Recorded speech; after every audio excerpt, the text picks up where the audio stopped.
Hello! Gumawa naman tayo ng tinatawag na oregano oil lamp. Okay? Sinasabing ang oregano daw ay paalis ng lamok. Nakakamatay siya. Okay?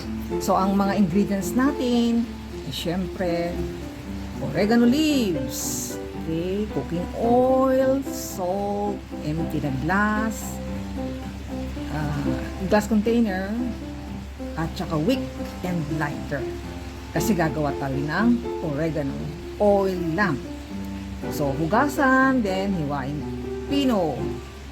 And then, ang ratio ng cooking oil ay 1 cup oil to 2 cups of leaves. And then,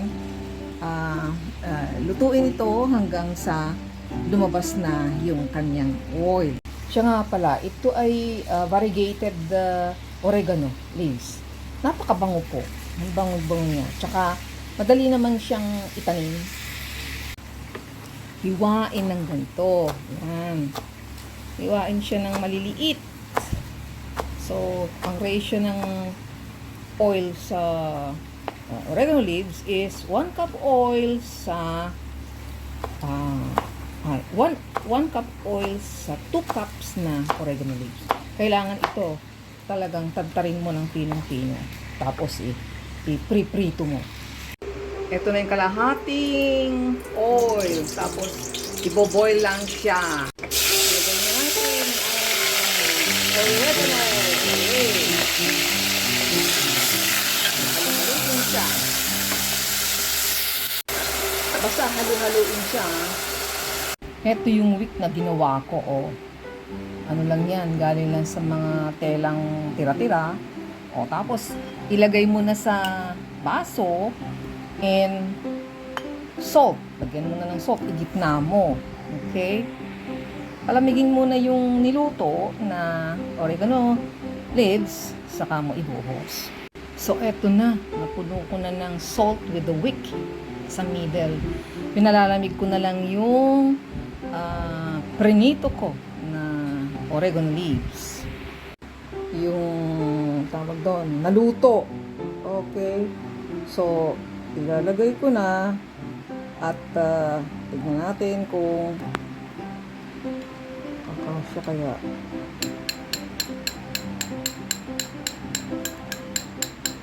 Okay. So, ito. Pero pwede rin ilagay yan. Pwede rin ilagay yung ano niya. Mga pinaglutuan niya. Tawag doon. Yung mga leaves na yan. Ipapatong ko din. So, somehow, parang kulang yata. Okay lang. Dagdagan na lang yung ano. So, that's it. Kesa naman sa bumili pa ako ng yung chemical na pampatay ng lamok. Ito na lang, mabango pa siya. This is what we call the oregano oil para sa lamok. Ito, ipinatong ko yung leaves na naprito. Ayan. Tapos, testingin ko na siya ngayon. Sisindihan ko yan. Although sabi nila, medyo matagal bago masindihan siya. Pero, sisindihan oil yan eh. Diba? Okay, that's all, folks. Oh, ayan, sinisindihan na ng anak ko yung aking ginawa. Allah, di ba, ano yan? Oh, ayan. So, nakagawa na ako ng organic na pampatay ng lamok. Kasi hikain ako pagka, bibili ako ng mga chemical na pampatay ng lamok. So, ito na lang. What we call this one? This is oil. Oregano oil para sa mga lamok.